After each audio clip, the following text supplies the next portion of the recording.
ಸುಹಾಸಿನಿ ಕಾರ್ಯಕ್ರಮಕ್ಕೆ ಮತ್ತೆ ಸ್ವಾಗತ ವೀಕ್ಷಕರೇ. ಈಗಾಗಲೇ ಬ್ರೇಕ್ ಮುಂಚೆ ಹೇಳಿದ್ದೆ, ಗುರುಬಲ ಅನ್ನೋದು ಪ್ರತಿಯೊಬ್ಬರ ಜೀವನದಲ್ಲೂ ಮುಖ್ಯ. ಅದರಲ್ಲೂ ಹೆಣ್ಣುಮಕ್ಕಳಿಗೆ ಗುರುಬಲ ಚೆನ್ನಾಗಿರಬೇಕು ಅಂತ ಹೇಳ್ತಾರೆ. ಅದ್ರ ಬಗ್ಗೆ ತಿಳ್ಕೊಳ್ಳೋಣ. ಪಂಡಿತರೆ, ಪ್ರಮುಖವಾಗಿ ನಾವು ವಿವಾಹದ ಸಂದರ್ಭದಲ್ಲಿ ಗುರುಬಲ ನೋಡ್ತೀವಿ. ಅಂದರೆ ಈ ಗುರುಬಲ ಅನ್ನೋದು ಬರೀ ವಿವಾಹಕ್ಕೆ ಮಾತ್ರ ಸೀಮಿತನಾ? ಅಲ್ಲ, ಉಪನಯನಕ್ಕೂ ಸಂಸ್ಕಾರ ಕರ್ಮಗಳು ಅನ್ನುವಂಥದ್ದು ಏನಿದೆಯೋ ಅದಕ್ಕೆಲ್ಲದಕ್ಕೂ ಬೇಕು. ಉಪನಯನ ನಾಮಕರಣ ಮಾಡುವಾಗಿನಿಂದ ಬೇಕು. ಚೌಲ, ನಾಮಕರಣ, ಹಾಗೆ ಅನ್ನಪ್ರಾಶನ, ಇದೆಲ್ಲಲ್ಲೂ ಗುರುಬಲವನ್ನು ನೋಡಬೇಕು. ಸಾಮಾನ್ಯವಾಗಿ ರೂಢಿಯಲ್ಲಿ ಏನಿದೆ ಅಂದರೆ ವಿವಾಹ ಕಾಲದಲ್ಲಿ ಜಾಸ್ತಿ ನೋಡ್ತಾರೆ. ಪುರುಷರಿಗೆ ಉಪನಯನದಲ್ಲಿ ಗುರುಬಲ ಬೇಕು. ಇನ್ನು ಮನೆಯನ್ನು ಗೃಹ ಪ್ರವೇಶ ಮಾಡುವಾಗಲೂ ಗುರುಬಲ ಬೇಕು. ಗುರುಬಲ ಅಂತಂದರೆ ಗುರು ದ್ವಿತೀಯ, ಪಂಚಮ, ನವಮ, ಏಕಾದಶಲ್ಲಿದ್ದರೆ ಗುರುಬಲ. ಸಪ್ತಮದಲ್ಲಿದ್ದರೆ ವಿವಾಹವನ್ನು ಮಾಡಬಹುದು. ಇನ್ನು ಜನ್ಮದಲ್ಲಿ ಅಷ್ಟಮದಲ್ಲಿದ್ದರೆ ಗುರು ಸಂಪೂರ್ಣ ದೋಷ, ಆಗ ಮಾಡಲೇಬಾರದು. ಅಂಥ ಒಂದು ಪ್ರಸಂಗದಲ್ಲಿ ಮಾಡಬೇಕು ಅಂದರೆ ಪ್ರತಿಕೂಲ ಗುರು ಶಾಂತಿ ಅಂತಿದೆ. ಅದನ್ನು ಸಹ ಜನ್ಮಾಷ್ಟಮಸ್ತಸ್ಯ ನತಸ್ಯ ಶಾಂತಿ ಕಾಲಾತ್ಯೇತಾಮಪಿ ಕೇಚಿದಾಹು ಅಂತ ಕೆಲವರ ಅಭಿಪ್ರಾಯ ಇದೆ. ಇನ್ನು ವಿಪರ್ಯ ಅಂದರೆ ಕಾಲಗಳು ಮೀರೋಗ್ತವೆ. ಒಂದು ಹುಡುಗಿಗೆ 30 ವರ್ಷ ಆಗಿಬಿಟ್ಟಿದೆ, ಗುರುಬಲ ಅಂತ ನಾವು ಕಾಯ್ತಾ ಇದ್ದರೆ ಇನ್ನೂ ವರ್ಷಗಳಾಗತ್ತೆ. ಅಂಥ ಸಂದರ್ಭದಲ್ಲಿ ಗುರುಬಲಕ್ಕೆ ಪ್ರತಿಕೂಲ ಗುರು ಶಾಂತಿಯನ್ನು ಮಾಡಬೇಕು.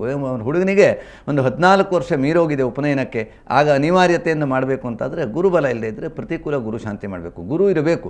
ಗುರು ವಿದ್ಯಮಾನೆ ಅಂತ ಹೇಳ್ತಾನೆ. ಯಾವಾಗಲೂ ಗುರು ವಿದ್ಯಮಾನೆ ಗುರು ಶುಕ್ರಾಸ್ತರಹಿತೆ ಅಂತ ಹೇಳ್ತಾನೆ. ವಿವಾಹದಲ್ಲಿ ಗುರು ಕಾಣಿಸ್ತಾ ಇರಬೇಕು. ಗುರುಬಲ ಅಂದರೆ ಗುರು ಅಸ್ತನಾದರೆ ಮಾಡ್ಬೋದಿಲ್ಲ. ಗುರು ಶುಕ್ರರು ಅಸ್ತವಾದರೆ ಯಾವಾಗಲೂ ಯಾವುದೇ ಕಾರ್ಯ, ಯಾಕೆಂದರೆ ಮಂಗಲವನ್ನು ಮಾಡುವಂಥವರು, ಮಂಗಲ ಕಾರ್ಯಕ್ಕೆ ಬಹಳ ಮಹತ್ವ ಕೊಡುವವರು ಶುಕ್ರ.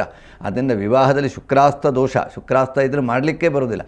ಗುರು ಒಂದು ವೇಳೆ ಪ್ರತಿಕೂಲವಾಗಿ ಇದ್ದರೆ ಗುರು ಶಾಂತಿಯನ್ನು ಮಾಡಬೇಕು. ವಿನಃ ಗುರು ಶುಕ್ರರು ಅಸ್ತವಾಗಿದ್ದರೆ ವಿವಾಹ ಕಾರ್ಯ ಮಾಡುವ ಹಾಗೆ ಇಲ್ಲ. ಅಲ್ಲದೆ ಆಜನ್ಮ ಕುಮಾರಿ ಯೋಗ ಅಂತಾನೂ ಒಂದು ಯೋಗ ಇದೆ. ಹಾಗಂದ್ರೆ ಏನು? ಹಾಗಾದ್ರೆ ಯಾವ ಜಾತಕದಲ್ಲಿ ಈ ರೀತಿಯ ಒಂದು ಯೋಗ ಕಂಡು ಬರುತ್ತೆ? ನಾವು ಬಹಳಷ್ಟು ಜಾತಕದಲ್ಲಿ ಆ ರೀತಿ ಆಜನ್ಮ ಕುಮಾರಿ ಯೋಗವನ್ನು ನೋಡ್ತೇವೆ. ಯಾಕಂದರೆ ಪುರುಷರಿಗೆ ಪ್ರಾವೃಜ್ಯ ಯೋಗ ಅಂತ ಹೇಳ್ತೇವೆ. ಸನ್ಯಾಸ ಯೋಗ ಅನ್ನುವಂಥದ್ದು ಅದು 4 ಮತ್ತು 7ನೇ ಮನೆಯಲ್ಲಿ ಬಹಳ ಮುಖ್ಯ. ಯಾರಿಗೆ ಸಾಮಾನ್ಯವಾಗಿ ಚತುರ್ಥದಲ್ಲಿ, ಸಪ್ತಮದಲ್ಲಿ ಸೂರ್ಯ, ಶನಿ, ಬುಧರು ಇರ್ತಾರೋ, ಕುಜನಿಂದ ವೀಕ್ಷಿತರಾಗ್ತಾರೋ ಅಥವಾ ಮಾಂದಿಗಳ ಸಮಾಗಮವಾಗಿರ್ತಾರೋ ಅಂಥ ಇದರಲ್ಲಿ ಶನಿ ಮತ್ತು ಬುಧರು ನಪುಂಸಕ ಗ್ರಹರು.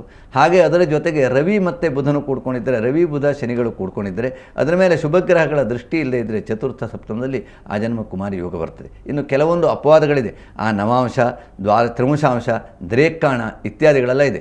ಇದೆಲ್ಲ ಅರ್ಥ ಎಂದರೆ 1 ರೂಪಾಯಿನನ್ನು 2 ಭಾಗ ಮಾಡುವುದು, ಆಮೇಲೆ 4 ಭಾಗ, 10 ಭಾಗ. ಸಾಮಾನ್ಯವಾಗಿ ಜನರಿಗೆ ಸುಲಭವಾಗಿ ಅರ್ಥ ಆಗಬೇಕು ಅಂದರೆ ನವಾಂಶ ಅಂದರೆ 9 ಭಾಗ. 1 ರೂಪಾಯಿನ 9 ಭಾಗ ಮಾಡಿದ್ರೆ ಒಂದೊಂದು ಭಾಗಕ್ಕೆ ಎಷ್ಟು ಬರುತ್ತೋ 11 ಪೈಸೆ ಹೇಳಿದಾಗೆ ಆ ರೀತಿಯಲ್ಲಿ ಬರುತ್ತೆ. ಅದಕ್ಕಾಗಿ ನವಾಂಶ ನೋಡಬೇಕು ಅಂತ ಹೇಳ್ತೇವೆ. ನವಾಂಶದಲ್ಲಿ ಗ್ರಹಗಳ ಸ್ಥಿತಿಯನ್ನು ನೋಡಿ, ಅವರ ಬಲಾಬಲವನ್ನು ನೋಡಿ, ಕೆಲವೊಬ್ಬರಿಗೆ ಆ ಒಂದು ಪರಿಸ್ಥಿತಿ ಇದು. ಅದಕ್ಕಿಂತ ಇನ್ನೂ ಒಂದು ವಿಶೇಷ ಅಂತಂದರೆ ಅವರ ಪ್ರಾಕೃತ ಜನ್ಮ ನೋಡಬೇಕು ಅಂತಿದೆ. ಆ ಜನ್ಮ ಕುಮಾರಿ ಆಗಬೇಕಿದ್ರೆ ಬರೀ ಇಹ ಜನ್ಮದ ಒಂದಲ್ಲ. ಈ ಜ್ಯೋತಿಷ್ಯ ಅನ್ನೋದು ಹಿಂದಿನ ಜನ್ಮ, ಮುಂದಿನ ಜನ್ಮ, ಹಿಂದೆ ಎಲ್ಲಿದ್ದೇವೆ, ಮುಂದೆ ಎಲ್ಲಿ ಹೋಗ್ತೇವೆ, ಎಲ್ಲಿಂದ ಹಿಂದೆ ಬಂದಿದ್ದೇವೆ, ಇದೆಲ್ಲವನ್ನೂ ತಿಳಿಸುವಂಥ ಜ್ಯೋತಿಷ್ಯ. ಹಾಗಾಗಿ ಈ ಆಜನ್ಮ ಕುಮಾರಿ ಯೋಗ ನೋಡುವಾಗ ಅವರ ಹಿಂದಿನ ಅವರ ಪರಂಪರೆ ನೋಡಿಕೊಂಡು ಮುಂದೆ ಅವರಿಗೆ ಎಲ್ಲಿ ಹೋಗುವಂಥದ್ದಿದೆ. ಕೆಲವರಿಗೆ ಏನಾಗುತ್ತೆ ಅಂದರೆ ಗುರು ಇದ್ದರೆ ಬ್ರಹ್ಮಲೋಕಕ್ಕೆ ಹೋಗ್ತಾನೆ ಅಂತಿದೆ, ಕೇತು ಇದ್ದರೆ ಸನ್ಯಾಸಿ ಆಗ್ತಾನೆ ಅಂತಿದೆ. ಇಂಥ ಯೋಗಗಳಿದ್ದಾಗ ಅದನ್ನು ನಿರ್ಣಯ ಮಾಡಬೇಕು, ಆಜನ್ಮ ಕುಮಾರಿ ಯೋಗ ಅಂತ. ಅಲ್ಲದೆ ಇತ್ತೀಚಿನ ದಿನದಲ್ಲಿ ಒಂದು ಟ್ರೆಂಡ್ ಬೆಳೆದ್ಬಿಟ್ಟಿದೆ. ಅಂದರೆ ವಿದೇಶಿ ಪ್ರಯಾಣ ಮಾಡಬೇಕು ಅನ್ನೋ ಆಸೆ ಎಲ್ಲರಲ್ಲೂ ಇರುತ್ತೆ.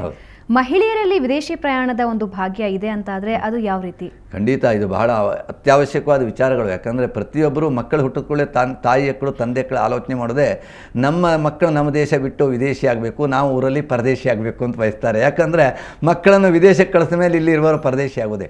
ವಿದೇಶಿ ಪ್ರಯಾಣ ಯೋಗ ಅಂದರೆ ಲಗ್ನ ಮತ್ತು ಚಂದ್ರಕ್ಕೆ 12 ಮನೆಯಲ್ಲಿ ಅಥವಾ ದ್ವಿತೀಯ ಮತ್ತು ವ್ಯಯಗಳಲ್ಲಿ ಶುಭಗ್ರಹಗಳಿದ್ದರೆ ಅವರಿಗೆ ವಿದೇಶ ಪ್ರಯಾಣ ಹೋಗಿರ್ತದೆ. ಅದೇ ಒಂದು ಮುಖ್ಯ. ಆ ದಶಾಬಂಧ ಕಾಲದಲ್ಲಿ ಅವರಿಗೆ ವಿದೇಶಕ್ಕೆ ಹೋಗ್ತಾರೆ. ಸಾಮಾನ್ಯವಾಗಿ ಒಂದು ಜನ್ಮ ಲಗ್ನದ ದ್ವಾದಶ ಮತ್ತು ವ್ಯಯಲ್ಲಿ ಶುಭಗ್ರಹಗಳಿದ್ದರೆ ಅವರು ಜೀವನದಲ್ಲಿ ಒಮ್ಮೆ ಆದರೂ ಹೋಗ್ತಾರೆ. ಅದು ಸ್ಥಿರ ರಾಶಿಯಾಗಿದ್ದರೆ ಅಲ್ಲೇ ಉಳ್ಕೊಳ್ತಾರೆ, ಉಭಯ ರಾಶಿಯಾಗಿದ್ದರೆ ಹೋಗಿ ಬರ್ತಾ ಇರ್ತಾರೆ, ಚರ ರಾಶಿಯಾಗಿದ್ದರೆ ಒಮ್ಮೆ ಆದರೂ ಹೋಗಿ ಬರ್ತಾರೆ ವಿದೇಶ. ಇದು ವಿದೇಶ ಪ್ರಯಾಣ ಯೋಗ. ಓಕೆ, ಈಗ ನಮಗೆ ಬೆಂಗಳೂರಿಂದ ಅರ್ಪಿತಾ ಕರೆ ಮಾಡಿದ್ದಾರೆ. ಅರ್ಪಿತಾ, ನಿಮ್ಮ ಪ್ರಶ್ನೆ ಏನು? ನನ್ನ ಲೈಫ್ ಬಗ್ಗೆ ಹೇಳಬೇಕಾಯ್ತು, ಎಜುಕೇಶನ್ ಬಗ್ಗೆ ಮುಂದೆ. ಓಕೆ, ಜನ್ಮದಿನಾಂಕ ತಿಳಿಸಿ. 10/5/1992. 10/5/1992. ಶನಿವಾರ ರಾತ್ರಿ 12:30. ಓಕೆ, ಪಂಡಿತರು ಮಾತಾಡ್ತಾರೆ, ಮಾತಾಡಿ. ನೋಡಿ, ಶನಿವಾರ ರಾತ್ರಿ ಅಂತಂದರೆ ಸಾಮಾನ್ಯವಾಗಿ ತಾರೀಕು 11 ಆಗಿರುತ್ತೆ ಆ ದಿವಸ. ಇಲ್ಲ 9ನೇ ತಾರೀಕು 12:30. ಆಯಿತು, ಕರೆಕ್ಟಾಗಿ ಹೇಳಿದ್ದೀರಿ. ನೀವು ಹುಟ್ಟಿದಂಥದ್ದು ಶನಿವಾರ ದಿವಸ. ನಿಮ್ಮ ನಕ್ಷತ್ರ ಬಂದು ಆ ದಿವಸದ ನಕ್ಷತ್ರ ಆಶ್ಲೇಷ ನಕ್ಷತ್ರ, ಕರ್ಕಟಕ ರಾಶಿಯಲ್ಲಿ ಹುಟ್ಟಿದ್ರಿ, ಮಕರ ಲಗ್ನ. ಇದಿಷ್ಟು ನಿಮ್ಮ ಹುಟ್ಟಿದಂಥದ್ದು. ನಿಮ್ಮ ಪ್ರಶ್ನೆ ಇದು ಸುವಾಸಿನಿ ಕಾರ್ಯಕ್ರಮ, ಸ್ತ್ರೀಯರಿಗಾಗಿ ಹೇಳುವಂಥದ್ದು. ಆದ್ದರಿಂದ ಇದರಲ್ಲಿ ಹೆಚ್ಚು ವಯಸ್ಕ ಸ್ತ್ರೀಯರಿಗೆ ಅತಿ ಒಂದು ಆದ್ಯತೆ ಕೊಡ್ತಾ ಇದ್ದೇವೆ. 4ನೇ ಮನೆಯಲ್ಲಿ ರವಿ ಬುಧ ಯೋಗ ಅಂದರೆ ನೈಪುಣ್ಯ ಯೋಗ. ಹಾಗೆ ಶುಕ್ರನೂ ಸಹ ಅಲ್ಲಿದ್ದಾನೆ. ಅವರು ಈಗಾಗಲೇ ಕ್ವಶನ್ ಕೇಳಿದರು, ಆಜನ್ಮ ಕುಮಾರಿ ಯೋಗ ಅಂತ. 4ನೇ ಮನೆಯಲ್ಲಿ ಸಪ್ತಮದಲ್ಲೆಲ್ಲ ಈ ರವಿ ಬುಧರೆಲ್ಲ ಇದ್ದರೆ ಅವರಿಗೆಲ್ಲ ಪ್ರಾವೃಜ್ಯ ಯೋಗ ಅಂತೂ ಸಹ ಬರ್ತದೆ. ಆದರೆ ಶುಕ್ರ ಇರೋದ್ರಿಂದ ನಿಮಗೆ ವಿದ್ಯಾರ್ಹತೆ ಪೂರ್ಣ ಆಗುತ್ತೆ, ವಿವಾಹಕ್ಕೆ ಸ್ವಲ್ಪ ವಿಳಂಬ ಆಗುತ್ತೆ, ಅನುಕೂಲವಾದಂತಹ ವರ ಸಿಗುವಾಗ ನಿಮಗೆ ಸ್ವಲ್ಪ ಕಷ್ಟ ಆಗುತ್ತೆ. ಆದ್ದರಿಂದ ವಿದ್ಯಾರ್ಜನೆಯನ್ನು ಮಾಡಿ ಸಪ್ತಮದಲ್ಲಿ ಚಂದ್ರ ಇದ್ದರೆ ವೈವಾಹಿಕ ಜೀವನದಲ್ಲಿ ಸ್ವಲ್ಪ ದೋಷವೂ ಇದೆ. ಅದಕ್ಕೆಲ್ಲ ಸೂಕ್ತವಾದ ಪರಿಹಾರ ಮಾಡಿಕೊಂಡು ಖಂಡಿತವಾಗಿಯೂ ನಿಮ್ಮ ವಿದ್ಯಾಭ್ಯಾಸವನ್ನು ಮುಗಿಸಿ ಒಳ್ಳೆಯದಾಗಲಿ.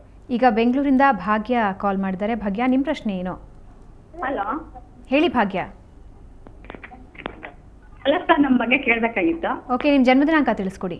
24/4/1981. 24/4/81. ಸಮಯ ತಿಳಿಸಿ.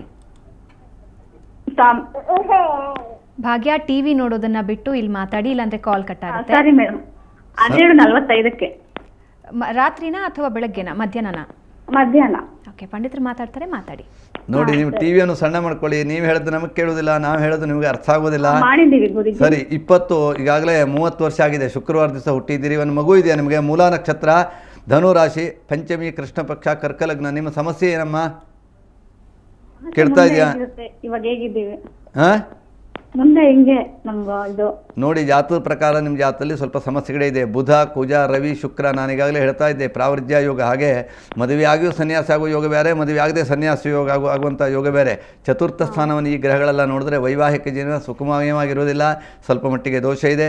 ಮದುವೆ ಆದಮೇಲೆ ನಾವು ಅದನ್ನು ವಿಚಾರ ಮಾಡೋದಲ್ಲ, ಮದುವೆ ಪೂರ್ವದಲ್ಲೇ. ಈಗ ನೀವು ಮಾಡಬೇಕಾದ್ದು ವೈದಿಕ ಮಂತ್ರಗಳಲ್ಲಿ ಕೆಲವೊಂದು ಹೋಮಗಳು, ಹವನಗಳಿದೆ. ಈ ಒಂದು ಐಕ್ಯ ಮಂತ್ರ ಅಂತ, ಅದರ ಪೂಜೆ ಹೋಮವನ್ನು ಮಾಡಿ ಸಂಸಾರ ಚೆನ್ನಾಗಿರುತ್ತೆ. ಸಪ್ತಮದಲ್ಲಿ ಕೇತು ಇದ್ದಾನೆ, ಅದು ಸಹ ದೋಷ. ಇದಕ್ಕೆಲ್ಲ ಪರಿಹಾರಗಳಿದೆ. ಆದ್ದರಿಂದ ಆ ಪರಿಹಾರವನ್ನು ಮಾಡಿಸ್ಕೊಳ್ಳಿ, ಖಂಡಿತವಾಗಿಯೂ ನಿಮ್ಮ ಸಮಸ್ಯೆ ದೂರ ಆಗುತ್ತೆ. ಈಗ ಬೆಂಗಳೂರಿಂದ ಮಮತಾ ಕರೆ ಮಾಡಿದ್ದಾರೆ. ಮಮತಾ, ಯಾವುದ್ರ ಬಗ್ಗೆ ತಿಳ್ಕೊಬೇಕಿತ್ತು?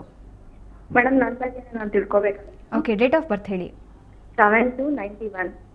70 7/2/91. 7/2/91. 1991. ಹಾಂ, ಸಮಯ ತಿಳಿಸಿ. Morning 6:25 madam. ಇನ್ನೊಂದ್ಸಲ ಹೇಳಿ. ಬೆಳಿಗ್ಗೆ 6:25ಕ್ಕೆ ಮೇಡಮ್. 6:25ಕ್ಕೆ. ಪಂಡಿತರು ಮಾತಾಡ್ತಾರೆ, ಮಾತಾಡಿ. ಹಾಂ ನೋಡಿ, ಈಗಾಗಲೇ ಏನು ಮಾಡ್ತಾ ಇದ್ದೀರಿ? 20 ವರ್ಷ ಆಗಿದೆ. ಏನು ಓದ್ತಾ ಇದ್ದೀರಿ? ಸರ್, ನಾನು ಡಿಪ್ಲೊಮಾ ಈಗ ಫೈನಲ್ ಇಯರ್ಗೆ ಹೋಗ್ಬೇಕು ಸರ್. ಖಂಡಿತ ನೋಡೋಣ ನಿಮ್ಮ ಜಾತಕ ಏನು ಹೇಳುತ್ತೆ ಅಂತ. ಭಾನುವಾರ ದಿವಸ ನೀವು ಹುಟ್ಟಿದ್ರಿ, ನಿಮ್ಮ ನಕ್ಷತ್ರ ಪೂರ್ವ. ಅಲ್ಲ, ಗುರುವಾರ.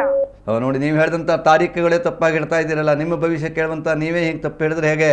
17ನೇ ತಾರೀಕು ಫೆಬ್ರವರಿ 91ನೇ ಇಸ್ವಿ ಭಾನುವಾರ ಬರ್ತದೆ. ಅದರಿಂದ ನೀವು ಹೇಳಿದಂತ ತಪ್ಪಿದ್ದೀರಿ. ಮುಂದಿನವರಿಗೆ ಅವಕಾಶ ಮಾಡಿಕೊಡಿ ಸರ್. 7ನೇ ತಾರೀಕು. ಓಕೆ, ಕರೆ ಕಟ್ಟಾಗಿದೆ. ವೀಕ್ಷಕರೇ, ಸಾಕಷ್ಟು ಜನ ಇಲ್ಲಿ ಕಾಯ್ತಾ ಇರ್ತಾರೆ. ದಯವಿಟ್ಟು ನಿಮ್ಮ ದಿನಾಂಕ ಹಾಗೂ ಸಮಯನ ಬರೆದಿಟ್ಕೊಂಡು ಸ್ಪಷ್ಟವಾಗಿ